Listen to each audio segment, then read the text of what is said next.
Ahojte, ja som Stanka a dnes si povieme o niečom, čo vlastne ani nevidíme.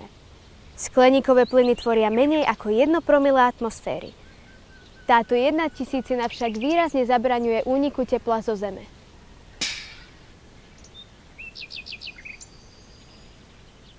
Globálne sa otepľuje a na svedomí to majú vraj aj tieto krabby.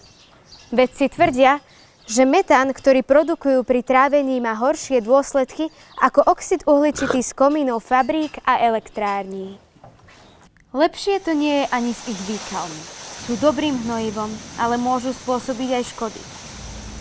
Pri roztrekovaní sa z cisterny uvoľňuje až 70% dusíka do vzduchu.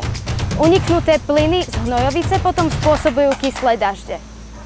Preto treba používať takéto nové stroje, ktoré dodajú hnojovicu do zeme a nie do vzduchu.